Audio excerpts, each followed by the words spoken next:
Hello दोस्तों। आज अपन पढ़ेंगे क्रियात्मक समूह रखने वाले यौगिकों का नामकरण। अपना टॉपिक है आज क्रियात्मक समूह वाले यौगिकों का नामकरण। ठीक है, क्रियात्मक समूह रखने वाले यौगिकों का नामकरण। तो अपने वही प्रारंभिक नियम कौन सा है? श्रृंखला का चयन। और जो अपन ने चक्रीय यौगिकों के बारे में पढ़ा था, चक्रीय यौगिकों के बारे में श्रृंखला का चयन और श्रृंखला का अंकन किया था, सेम नियम यहाँ पर भी वो है। उसमें श्रृंखला का चयन कैसे किया था? सर्वप्रथम अपन ने क्या किया था? सर्वप्रथम अपन ने क्या किया? क्रियात्मक समूह है ना, सर्वाधिक क्रियात्मक समूह होना चाहिए।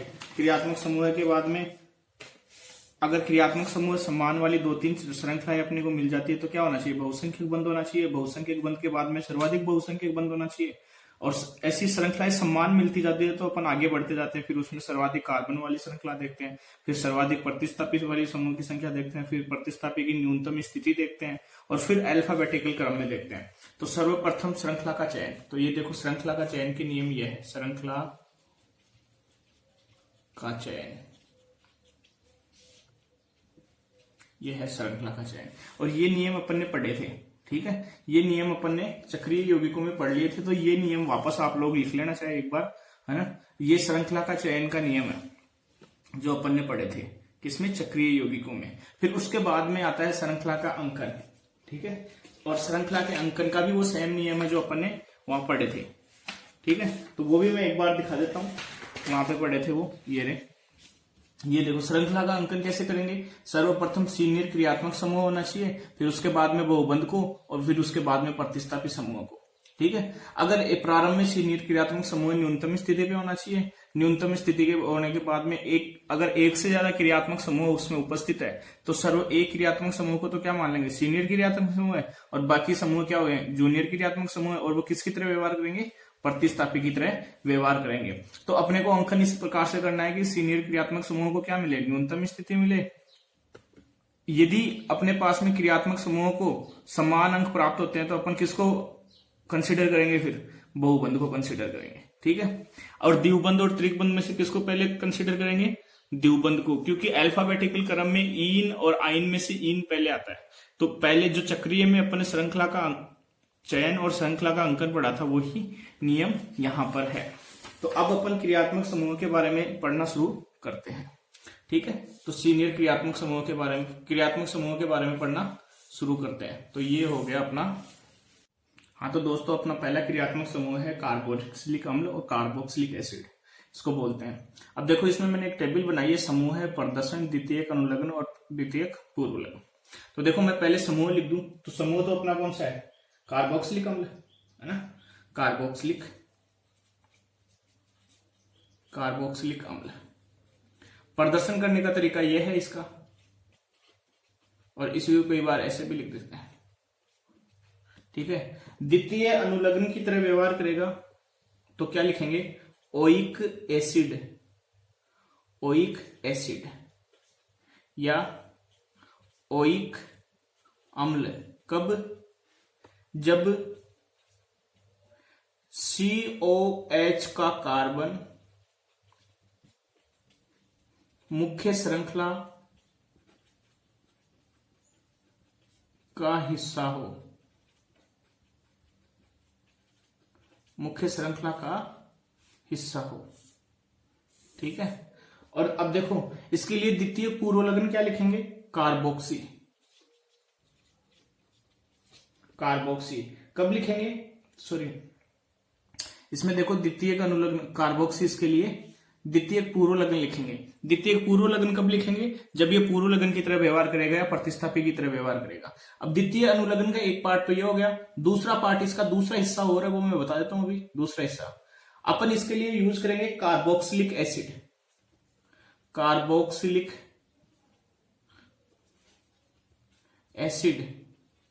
कब?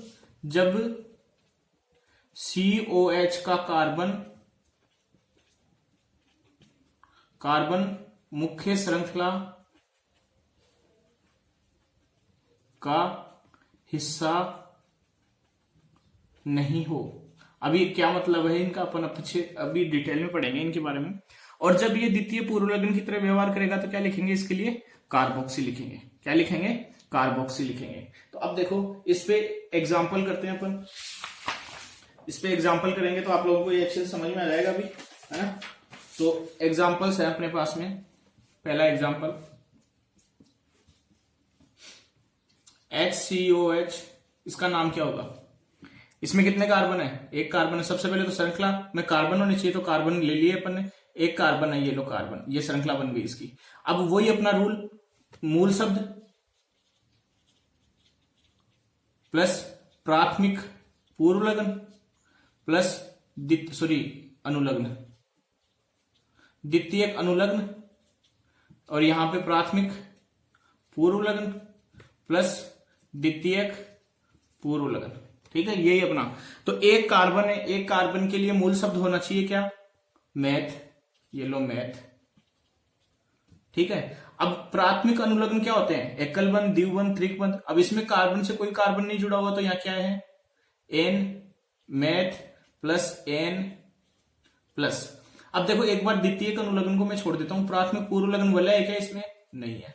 इससे कोई प्रतिस्थापी जुड़ा हुआ है क्या, नहीं है। अब द्वितीयक अनुलग्न की बात करते हैं। द्वितीय अनुलग्न, अब ये अपने को पहचानना आना चाहिए, ये कौन सा ग्रुप है, कार्बोक्सिलिक अम्ल ग्रुप है। और कार्बोक्सिलिक अम्ल ग्रुप में अपन ने द्वितीयक अनुलग्न के लिए दो कंडीशन लिखी थी। अगर कार्बन मुख्य श्रृंखला का भाग है तो क्या लिखेंगे उसके लिए, ओइक एसिड, और अगर मुख्य श्रृंखला का भाग नहीं है तो क्या लिखेंगे, कार्बोक्सिलिक एसिड। तो अब देखो यहां पर ये कार्बन है COH का, ये कार्बन श्रृंखला का भाग है क्या, इसी कार्बन को तो अपन ने गिना है, तो इसके लिए ये भाग है, तो इसके लिए क्या लिखेंगे, ओइक एसिड। तो इसका नाम क्या हो गया, मैथेनोइक। अब यहां देखो ये नियम अपन ने लिखा था, यहां पर अगर ई के बाद में AEIOU आ जाए तो ये ई हट जाता है, तो ये जैसे ही आएगा तो ये ई हट जाएगा, और ये हो गया मैथेनोइक एसिड। समझ में आई बात। तो इसका नामकरण इस प्रकार से अपन ने लिख दिया। अब अगला एग्जांपल देखते हैं अपन, CH3COH। अभी मैं सबसे पहले श्रृंखला का चयन करो, तो श्रृंखला का चयन, दो कार्बन है, नंबरिंग करो, तो नंबरिंग इस हिसाब से करेंगे कि प्रतिस्थापी समूह है, जो अपने क्रियात्मक समूह है, उस क्रियात्मक समूह को एक नंबर मिलना चाहिए। ये लो 1 2, तो इसमें कितने कार्बन हो गए, दो कार्बन हो गए, दो कार्बन हो गए, तो एथ मूल शब्द प्लस एन प्लस इसका कार्बन मुख्य श्रृंखला में काउंट हुआ है तो ओइक एसिड प्लस प्राथमिक पूर्व लग्न है नहीं, और ये भी नहीं है, तो क्या हो गया इसका नाम, एथेनोइक एसिड। अब यहां पे देखो O आया है तो ये E भी गायब हो जाएगा। ठीक है, अगला एग्जांपल ले अपन, CH3 CH2 COH। अब ये देखो नंबरिंग वहां से करनी है जहां क्रियात्मक समूह को क्या मिले, न्यूनतम, तो 1 2 3 3, तो prop plus an plus oic acid plus 0, प्राथमिक पूर्व लग्न है नहीं और द्वितीय पूर्व लग्न भी नहीं है, तो इसका नामकरण क्या हो गया, प्रोपेनोइक एसिड, ये 0। ठीक है, अब अगला देखते हैं। कई जगह क्या होगा, इसका नंबरिंग भी दे देते हैं। अब मैं नंबरिंग नहीं लिख रहा तो ओइक कितने नंबर पे माना जाएगा, 1 नंबर पे माना जाएगा। जैसे इसको ऐसे भी लिख सकते हैं, प्रोप पेन 1 ओइक एसिड। ठीक है, इसको ऐसे भी लिखा जा सकता है। अगला देखो, अगला एग्जांपल, CH3 CH2 CH2 और COH, तो 1 2 3 4, तो क्या हो जाएगा, but plus an plus oic acid, और ये प्लस का प्राथमिक पूर्व लग्न भी नहीं है, द्वितीय पूर्व लग्न भी नहीं है, तो ये हो गया ब्यूटेनोइक एसिड, या इसको लिख दें ब्यूटेन 1 ओइक एसिड। ठीक है, अगला देखो, अगला एग्जांपल लिखते हैं अपन, CH3 CH2 CH CH3, और यहां पर जुड़ा हुआ है अपने तो अब देखो अपने को सबसे पहले श्रृंखला का चयन करना है, और श्रृंखला में क्या होना चाहिए, क्रियात्मक समूह, फिर उसके बाद में बहुबंध, फिर उसके बाद में सर्वाधिक कार्बन, फिर प्रतिस्थापी समूह है। तो अपनी श्रृंखला का चयन कौन सा हो जाएगा, ये अपनी श्रृंखला हो गई। अब श्रृंखला का अंकन करना है तो क्रियात्मक समूह को क्या मिलना चाहिए, न्यूनतम अंक, फिर उसके बाद में बहुबंध को, फिर उसके बाद में प्रतिस्थापी को। तो 1 2 3 4। तो 2 नंबर पे अब मूल शब्द क्या हो गया, ब्यूट, प्लस सब में एकल बंध है एन, प्लस 1 नंबर पे क्या है, ओइक एसिड, प्लस प्राथमिक पूर्व लगन है नहीं, प्लस द्वितीय पूर्व लगन है, कितने नंबर पे, 2 नंबर पे, क्या जुड़ा हुआ है, मिथाइल, तो 2 मिथाइल। तो इसका नामकरण क्या हो गया, 2 methyl butane 1 oic acid, butane 1 oic acid. ठीक है, अभी देखो ये यहां पे मैं ना लिख के इसको ब्यूटेनोइक भी लिख सकता था सीधा, तो वो भी सही माना जाएगा। 1 नंबर की पोजीशन को कई बार अपन इंडिकेट नहीं करते हैं। अगला एग्जांपल है अपने पास में CH3 CH Cl CH2 COH। तो मुख्य श्रृंखला ये वाली हो गई, नंबरिंग करो 1 2 3 4। तो देखो ब्यूट मूल शब्द, प्लस एन प्राथमिक अनुलग्न, प्लस 1 नंबर पे ओइक एसिड, और प्राथमिक पूर्व लगन 0, और द्वितीय पूर्व लगन ये क्लोरो जुड़ा हुआ है, देखो 3 नंबर पे क्लोरो। तो ये नाम हो गया इसका 3 क्लोरो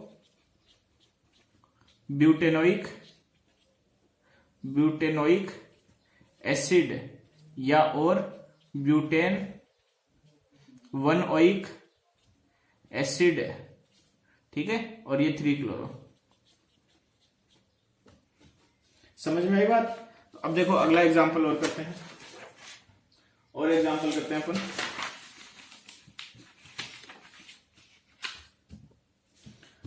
एग्जांपल है अपने पास में, कितने नंबर एग्जांपल है, 5 कर लिए शायद, 6 कर लिए। अगला एग्जांपल ऐसे लिखिए, CH3 C CH3 CH3 और CH2 और COH।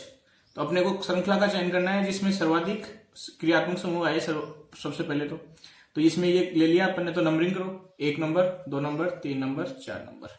नंबरिंग करने के बाद में मूल शब्द 4 कार्बन है तो ब्यूट, प्लस एन एकल बंध है सब में, प्लस ओइक कितने नंबर पे, 1 नंबर पे, प्राथमिक पूर्व लगन है नहीं, प्लस द्वितीय पूर्व लगन है 2, कितने नंबर पे, 3 नंबर पे 2 मिथाइल जुड़े हुए हैं, तो 3 डाई मिथाइल। तो इसका नामकरण क्या हो गया, 3 di methyl butanoic acid, butanoic acid, 3 di methyl butanoic acid. अगला एग्जांपल देखते हैं अपन, CH2 CH CH2 COH। यहां पर मैं क्लोरीन जोड़ दूं, यहां पर ब्रोमीन जोड़ दूं। तो 1 नंबर 2 नंबर 3 नंबर 4 नंबर श्रृंखला का चयन करना है जिसमें क्रियात्मक समूह आना चाहिए। तो ये आ गई अपने पास में श्रृंखला। अब देखो एक 4 carbon but, plus an, plus 1 number पे ओइक, प्लस प्राथमिक पूर्व लगन है नहीं, प्लस द्वितीय पूर्व लगन 2 है, 3 नंबर पे क्लोरो, 4 नंबर पे ब्रोमो। तो अल्फाबेटिक क्रम में लिखना है, तो पहले 4 ब्रोमो, फिर 3 क्लोरो। तो ये नामकरण हो गया 4 ब्रोमो 3 क्लोरो ब्यूटेनोइक, ये ब्यूटेनोइक एसिड। ठीक है, अगला एग्जांपल CH2 डबल बंद CH CH2 COH। नंबरिंग लो, ये अपनी श्रृंखला हो गई। अब नंबरिंग में न्यूनतम किसको मिलना चाहिए, क्रियात्मक समूह को। तो ये लो 1 2 3 4। अब देखो यहाँ पर बहुबंध भी था, लेकिन अपने को क्रियात्मक को क्या मिलना चाहिए, न्यूनतम को, न्यूनतम। और अगर क्रियात्मक को समान 2 या 2 से अधिक क्रियात्मक अगर उसको समान स्थिति मिलती है तो फिर अपन देखते हैं कि बहुबंध को क्या मिलना चाहिए, न्यूनतम स्थिति मिलनी चाहिए। तो देखो नाम हो जाएगा इसका 4 कार्बन ब्यूट, प्लस अब देखो यहां पर 3 नंबर पे इन जुड़ा हुआ है, बहुबंध आ गया ना, एकल बंध था तो अपन एन यूज कर रहे थे। यहाँ पर 3 नंबर पे क्या है, इन, प्लस द्वितीय अनुलग्न क्या हो जाएगा, ओइक, कितने नंबर पे, 1 नंबर पे एसिड, प्लस प्राथमिक पूर्व लगन है नहीं, प्लस द्वितीय पूर्व लगन भी नहीं है, तो इसका नाम हो गया ब्यूट 3 और ओ आया तो 1 ओइक एसिड, ये ई चला जाएगा, ओ आया तो, ठीक है, 3 ओइक एसिड, ये इसका नाम हो गया। अब अगला एग्जांपल लेते हैं अपन। अगला एग्जांपल है अपना CH111C CH2 COH। अब वही क्रियात्मक समूह को न्यूनतम 1 2 3 4, तो अपने आ गया ब्यूट, और प्लस का कितने नंबर पे, 3 नंबर पे आइन, प्लस का 1 नंबर पे ओइक एसिड, प्लस प्राथमिक पूर्व लगन है नहीं, द्वितीय पूर्व लगन भी नहीं, तो इसका नाम क्या हो गया ब्यूट 3 आइन, अब ई चला गया ये, प्लस 1 ओइक एसिड, तो ये हो गया ब्यूट 3 आइन, ओ आया है इसकी वजह से ई चला गया, तो आइन 1 ओइक एसिड। अगला एग्जांपल ले अपन SCOH COH। अब यहां पे देखो बाकी कार्बन नहीं है, COH के कार्बन ही है, तो नंबरिंग करो 1 2, ठीक है, ये नंबरिंग हो गई अपने पास में, ये नंबरिंग हो गई, तो इसको हटाओ। तो 2 कार्बन के लिए दोनों के, और दोनों COH के कार्बन क्या है, मुख्य श्रृंखला का हिस्सा है, तो 2 कार्बन के लिए 8, ठीक है, प्लस दोनों एकल बंध से जुड़े हुए हैं तो N, प्लस इसके लिए भी ओइक और इसके लिए भी ओइक, तो 1 2 डाई ओइक एसिड, तो ये हो गया अपने पास में। और इसके लिए देखो ओइक की यूज किया है अपन ने, जो COH है उसका कार्बन मुख्य श्रृंखला का हिस्सा, इसलिए ओइक यूज किया है अपन ने, और प्राथमिक पूर्व लगन है नहीं, द्वितीय पूर्व लगन भी नहीं है, तो इसका नाम क्या हो गया एथेन, ई देखो ओ आएगा तो ई चला जाएगा, तो ethane 1 2 die oic acid, ethane 1 2 die oic acid, और इसी का कॉमन नेम है ऑक्जेलिक एसिड, याद रखना इसका कॉमन नेम है ऑक्जेलिक एसिड। अगला एग्जांपल बात करें अपन, अगला एग्जांपल है अपना CH2 COH। अब देखो इसमें नंबरिंग मुख्य श्रृंखला हो गई, ये नंबरिंग करें 1 2 3, तो देखो COH है उसका कार्बन है वो मुख्य श्रृंखला का हिस्सा है, तो 3 कार्बन है, तो प्रोप, तीनों किससे जुड़े हुए हैं, एकल बंध से N, प्लस 1 नंबर पे और 3 नंबर पे ओइक है, तो 1 3 डाई ओइक एसिड, और प्राथमिक पूर्व लगन है नहीं है, द्वितीय पूर्व लगन भी नहीं है, तो इसका नामकरण क्या हो गया प्रोपेन, और ये ई हट जाएगा, वो आ गया इसकी वजह से, तो 1 3 डाई ओइक एसिड, ये इसका नाम हो गया प्रोपेन 1 3 डाई ओइक एसिड। अगला एग्जांपल लें अपन, तो देखो अगला एग्जांपल है अपने पास में CH2 और COH। देखो मुख्य श्रृंखला ये 4 कार्बन की नंबरिंग करो 1 2 3 4, क्रियात्मक समूह को न्यूनतम स्थिति मिलनी चाहिए, तो क्रियात्मक को न्यूनतम स्थिति मिल गई, 4 कार्बन ब्यूट, चारों किससे जुड़े हुए हैं, एकल बंध से, प्लस द्वितीयक, अब 1 नंबर और 4 नंबर पे है, तो 1 4 डाई ओइक एसिड, प्राथमिक पूर्व लगन 0 है ही नहीं, द्वितीय पूर्व लगन भी नहीं है, तो इसका नाम क्या हो गया butane 1 4 die oic acid, butane 1 4 die oic acid. अगला एग्जांपल है अपने पास में, अगला एग्जांपल है ये लो। अब देखो इसको मुख्य श्रृंखला का हिस्सा बना सकते हैं क्या, नहीं बना सकते, या तो अपने पास में चक्रीय श्रृंखला होगी या अपने पास में अचक्रीय श्रृंखला होगी। अब चक्रीय और अचक्रीय श्रृंखला में अगर दोनों में कार्बन समान है तो अपन चक्रीय को वरीयता देते हैं, और अगर कार्बन समान नहीं है तो उस श्रृंखला को वरीयता देते हैं जिसमें कार्बन की संख्या ज्यादा हो। तो कार्बन की संख्या किसमें ज्यादा है, चक्रीय में ज्यादा है, तो मुख्य श्रृंखला क्या हो जाएगी चक्रीय हो जाएगी। चक्रीय हो जाएगी तो ये तो क्रियात्मक समूह है, लेकिन इस क्रियात्मक समूह है, एक अकेला क्रियात्मक समूह उपस्थित है, तो ये किसकी तरह व्यवहार करेगा?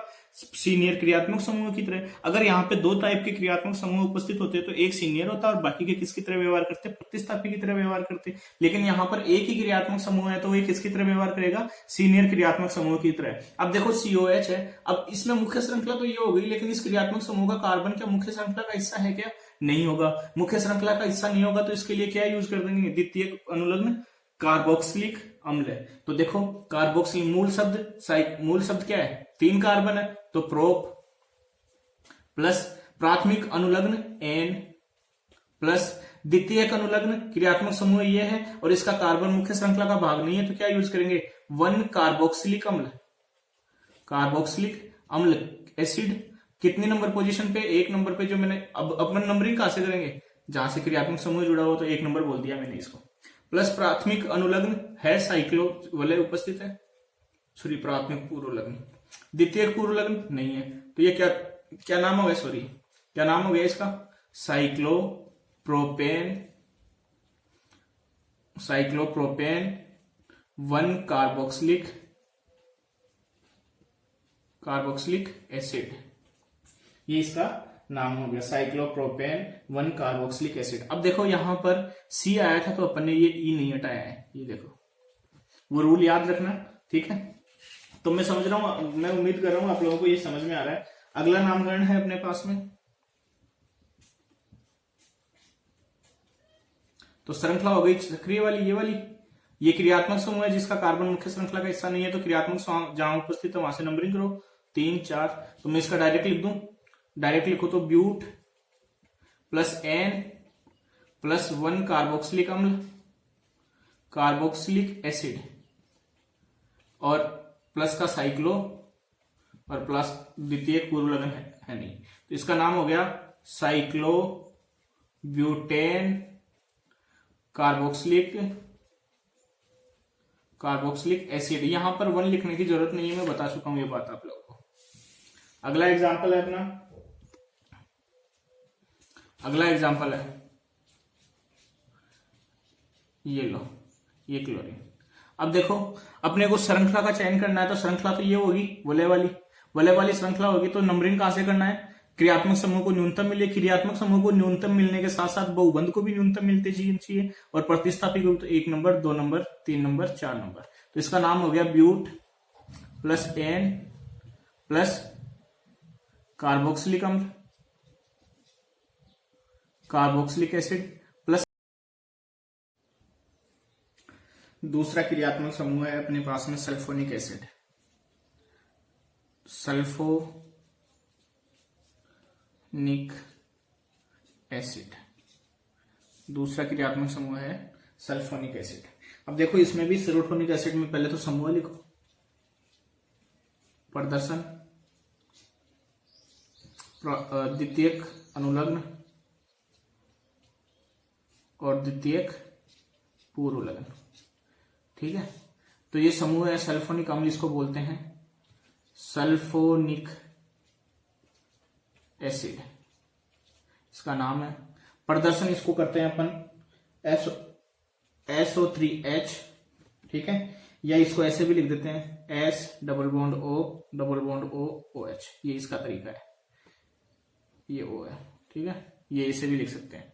इसके लिए द्वितीयक अनुलग्न क्या यूज करते हैं अपन? इसके लिए द्वितीयक अनुलग्न यूज करते हैं सल्फोनिक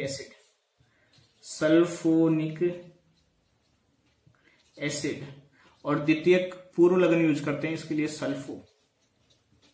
क्या यूज करते हैं? सल्फो। अब इसमें कार्बन तो है नहीं, तो कार्बन तो कंसिडर नहीं करेंगे कि मुख्य श्रृंखला का भाग होगा कि नहीं होगा, तो इसमें तो सल्फर है, तो द्वितीयक अनुलग्न आता है तो क्या यूज करेंगे? Sulphonic acid. और द्वितीयक पूर्व लग्न आता है तो अपन क्या यूज करेंगे? सल्फो इसके लिए यूज करेंगे। तो देखो इस पे कुछ एग्जाम्पल करते हैं, एग्जाम्पल करेंगे तो आप लोगों को अच्छे से समझ में आएगा ये, ठीक है। तो पहला एग्जाम्पल करते हैं अपन CH3SO3H। तो इसमें देखो जहां से जुड़ा हुआ है वहां से नंबरिंग करो, क्रियात्मक समूह जहां से जुड़ा हुआ है वहां से नंबरिंग करो, तो 1 नंबर। तो एक मुख्य श्रृंखला में 1 कार्बन है तो क्या यूज करेंगे? मैथ, ये लो मैथ। प्लस किससे जुड़ा हुआ है? एकल बंध से, ये लो। द्वितीयक अनुलग्न क्या है? सल्फोनिक एसिड, तो ये लो सल्फोनिक एसिड। प्राथमिक पूर्व लगन है क्या? नहीं है। द्वितीय पूर्व लगन नहीं है क्या? नहीं है। तो इसका नाम हो गया मेथेन। अब देखो यहाँ पर एस है, यहाँ पर ई, तो ई हटेगा नहीं, मेथेन सल्फोनिक एसिड, ये इसका नाम हो गया। ठीक है, अगला एग्जांपल है अपने पास में CH3 CH2 SO3H। तो जहां से जुड़ा हुआ वहां से नंबरिंग करो 1 2, तो ये हो गया eth plus an plus sulphonic acid. ठीक है, तो इसका नाम हो गया अपने पास में, प्राथमिक पूर्व लगन है नहीं, द्वितीय पूर्व लगन भी नहीं है, तो इसका नाम हो गया एथेन सल्फोनिक एसिड। ठीक है, ये इसका नाम हो गया। अब अगला एग्जांपल लिखें अपन। अगला एग्जांपल है अपने पास में CH3 CH2 CH2 SO3H। जहां से जुड़ा हुआ नंबरिंग करो 1 2 3, तो मैं सीधा ही नाम लिख देता हूं उसका, प्रोपेन सल्फोनिक एसिड। ठीक है, अगला example CH3 CH2 CH2 CH2 SO3H। इसका नाम क्या हो जाएगा? सीधा लिख दूं तो ब्यूटेन सल्फोनिक एसिड। ठीक है, अगला एग्जांपल है अपना, एग्जांपल है CH3 CH2 CH SO3H और CH3। तो यहां पर देखो अपनी इस सल्फो को है ना एज ए प्रतिस्थापी, वो क्या बोलेंगे उसको, द्वितीयक अनुलग्नी भी यूज करेंगे। तो मैं लंबी श्रृंखला का चुनाव कर लेता हूं, 1 नंबर 2 नंबर 3 नंबर 4 नंबर। यहां से इसको क्या मिलेगा? न्यूनतम स्थिति मिलेगी। तो ये क्या हो जाएगा? ब्यूट प्लस एन प्लस कितने नंबर? 2 नंबर पोजीशन पे सल्फोनिक एसिड, सल्फोनिक एसिड। तो इसका नाम हो गया अपने पास में butane 2 sulphonic acid, butane 2 sulphonic acid. ऐसे अगला एग्जांपल है अपन CH3 CHCl CH2 SO3H। तो 1 नंबर 2 नंबर 3 नंबर, तो मैं इसको सीधा लिख देता हूं 2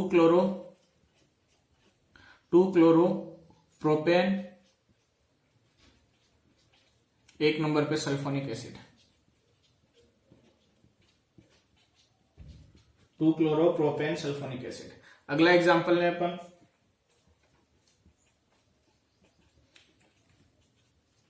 CH3 और ये SO3H। तो इसमें देखो 1 नंबर, सॉरी अपन यहां देखो सल्फोनिक एसिड, इसको नहीं, क्रियात्मक समूह को न्यूनतम स्थिति मिलनी चाहिए, क्रियात्मक के बाद में बहुबंध को और फिर उसके बाद में प्रतिस्थापित। तो 1 नंबर 2 नंबर 3 नंबर 4 नंबर और 5 नंबर। 5 कार्बन है तो पेंट, और 4 नंबर पे इन, उसके बाद में 2 नंबर पे सल्फोनिक एसिड, और कुछ जुड़ा हुआ है क्या? प्राथमिक भी नहीं है द्वितीयक भी नहीं है, तो इसका नाम क्या हो गया? पेंट 4 इन 2 सल्फोनिक एसिड, पेंट 4 इन 2 सल्फोनिक एसिड। अगला एग्जांपल लेते हैं, और एग्जांपल लें तो एग्जांपल है अपने पास में HO3S, ये जुड़ा हुआ है कार्बन से, ये लो। अब यहां पे देखो 2 क्रियात्मक समूह है, एक SO3H और एक COH। इन दोनों में सीनियर कौन सा है? जो अपन क्रम कर रहे हैं वो सीनियरिटी के क्रम पे ही कर रहे हैं, ध्यान रखना, ये मैं बताना भूल गया था। जो अपन जिस ऑर्डर से अपन इनको कर रहे हैं वो सीनियरिटी ऑर्डर ही है इनका। तो इसमें सबसे पहले कौन आया? COH, तो सबसे सीनियर क्या हो गया? COH। तो अपन ने लिखा था कि 2 टाइप के क्रियात्मक समूह है, तो सीनियर वाले को तो अपन मुख्य क्रियात्मक समूह मानेंगे, दूसरे को क्या कर लेंगे? जूनियर क्रियात्मक समूह यानी प्रतिस्थापित समूह। तो अब देखो ये सीनियर है तो इसके अकॉर्डिंग नंबरिंग करेंगे 1 2 3 4। तो मूल शब्द कितने हो गए? 4। 4 के लिए क्या? ब्यूट, सारे के सारे किससे जुड़े हुए हैं? एकल बंध से, प्लस इसके लिए 1 नंबर पे ओइक एसिड। प्राथमिक पूर्व लगन है क्या? नहीं है। द्वितीय पूर्व लगन, अब ये द्वितीय पूर्व लगन की तरह यूज होगा। तो द्वितीय पूर्व लगन में क्या यूज करेंगे? इस पे सल्फो लिखा था अपन ने, कितने नंबर पे? 4 नंबर पे 4 सल्फो। तो इसका नाम हो गया अपने पास में 4 सल्फो ब्यूटेन अब देखो ओ आया है तो ये ई हट जाएगा, तो butanoic acid, 4 sulpho butanoic acid. अगला एग्जांपल है अपने पास में CH3 CH CH2 SO3H और यहां CH3। तो अब देखो नंबरिंग करो 1 2 3, तो इसके लिए लिखूंगा 2 मिथाइल प्रोपेन सल्फोनिक एसिड, ये इसका नाम हो गया। अगला एग्जांपल है अपने पास में SO3H। तो अब देखो इसमें मुख्य क्रियात्मक श्रृंखला, मुख्य श्रृंखला कौन सी होगी, ये हो गई 1 नंबर 2 नंबर 3 नंबर। तो मैं इसको डायरेक्टली लिख दूं प्रोपेन, प्रोप प्लस एन एकल बंध से प्लस इसके लिए सल्फोनिक एसिड 1 नंबर पे, तो सल्फोनिक एसिड द्वितीयक अनुलग्न, उस फॉर्मूले से ही कर रहा हूं। प्राथमिक साइक्लो है ही, ये लो, द्वितीयक पूर्व लगन है नहीं, ये लो ये। तो इसका नामकरण क्या हो गया, साइक्लो प्रोपेन सल्फोनिक एसिड, ये इसका नामकरण हो गया। अगला एग्जांपल ले अपन, हम देखो अगला एग्जांपल है अपने पास में SO3H और यहां पर भी SO3H जुड़ा हुआ है। अब देखो ये तो मुख्य श्रृंखला का हिस्सा हो नहीं सकता, तो मुख्य श्रृंखला तो ये हो गई, तो इसका सीधा लिख दूं मैं cyclobutane 1 number 2 number, cyclobutane 1,2 di sulphonic acid, ठीक है, ये इसका नाम हो गया। अगला एग्जांपल है, यहां द्विबंध है और ये SO3H। तो अपने को नंबरिंग करते हुए इस प्रकार, मुख्य श्रृंखला तो क्या हो गई, ये मुख्य श्रृंखला हो गई। नंबरिंग करते हुए इस प्रकार से करना है कि चक्रीय क्रियात्मक समूह को तो क्या मिले, 1 नंबर मतलब न्यूनतम स्थिति, उसके बाद में किसको मिलनी चाहिए, इस बहुबंध को, तो 1 नंबर 2 नंबर 3 नंबर 4 नंबर, ठीक है। तो मैं इसको लिख सकता हूं, इसको लिखूंगा तो क्या हो जाएगा, इसको लिखूं तो ब्यूट 3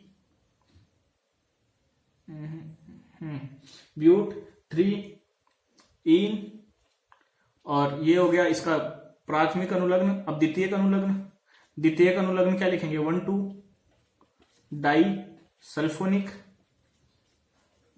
एसिड, प्राथमिक पूर्व लगन साइक्लो, द्वितीयक पूर्व लगन है नहीं, तो इसका नाम हो गया साइक्लो ब्यूटीन। 3 नंबर पे किधर से भी ले लेंगे, 3 नंबर पे आएगी, है ना, साइक्लो ब्यूटीन 3 नंबर लिख दो चाहे, साइक्लो ब्यूट 3 इन और 1,2 डाई सल्फोनिक एसिड। अगला एग्जांपल है अपने पास में SO3H और Br। तो अब नंबरिंग करना है, मुख्य श्रृंखला तो कौन सी होगी, ये वाली होगी। नंबरिंग किस हिसाब से करना है, पहले क्रियात्मक समूह को, फिर उसके बाद में बहुबंध को न्यूनतम स्थिति मिलनी चाहिए, तो ये लो। अब इसको सीधा लिख देता हूं मैं, 4 ब्रोमो साइक्लो ब्यूट, कितने नंबर पे, 2 नंबर पे, but 2 ene sulphonic acid,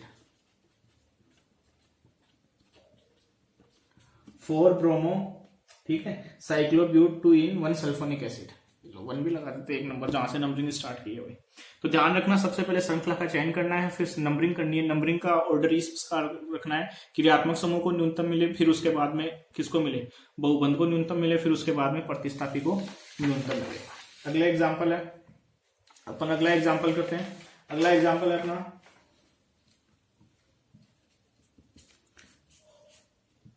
COH SO3H। अब इन दोनों में से सीनियर कौन सा है, ये सीनियर है, तो ये तो प्रतिस्थापित द्रव्य व्यवहार करेगा, तो ये सीनियर, इसको अकॉर्डिंग नंबरिंग करेंगे 3 4। अब मैं लिखूं but plus an plus 1 number पे, अभी इसका कार्बन मुख्य श्रृंखला में नहीं है, तो कार्बोक्सिलिक अम्ल, कार्बोक्सिलिक एसिड। अब प्राथमिक पूर्व लगन साइक्लो। अब ये भी किसकी तरह व्यवहार करेगा, द्वितीयक पूर्व लगन की तरह, तो इसके लिए क्या यूज करेंगे, 2 नंबर पे सल्फो। तो इसका नाम क्या हो जाएगा, 2 sulpho cyclo but an 1 carboxylic acid. अगला एग्जांपल है अपने पास में, यहां पे Br जोड़ देता हूं, COH और यहां पे SO3H। ठीक है, तो यहां पर देखें, अब ये देखो प्रतिस्थापी समूह है, ये भी एज ए प्रतिस्थापी समूह की तरह व्यवहार करेगा। और मुख्य क्रियात्मक समूह कौन सा होगा, ये, और ये भी प्रतिस्थापी समूह। इधर से करें तो 1 नंबर, 2 नंबर, 3 नंबर, 4 नंबर, तो इधर से 2 नंबर पे, इधर से करें तो 1 number, 2 number, 1 number, 2 number, 3 number, 4 number, इधर से भी 2 नंबर पे। अब देखो दोनों प्रतिस्थापी समूह है, उन दोनों की स्थिति समान आ रही है, तो अब देखेंगे अल्फाबेटिकल ऑर्डर। अल्फाबेटिकल क्रम देखेंगे तो ये रिजेक्ट हो जाएगा, ये S से स्टार्ट हो रहा है और ये B से स्टार्ट हो रहा है, तो ये वाला सिलेक्ट हो जाएगा। तो अपनी नंबरिंग हो गई ये वाली, यानी Br को 2 नंबर मिलना चाहिए। तो मैं इसका सीधा लिख दूं, ब्यूट प्लस N प्लस, इसका कार्बन हो नहीं रहा तो कार्बोक्सिलिक अम्ल, carboxylic acid plus cyclo plus 2 number पे ब्रोमो, 2 ब्रोमो और 1 2 3 4 4 नंबर पे सल्फो, 4 नंबर पे सल्फो, ये आ जाएगा। तो इसका नाम क्या हो जाएगा, 2 bromo 4 sulpho cyclo butane 1 carboxylic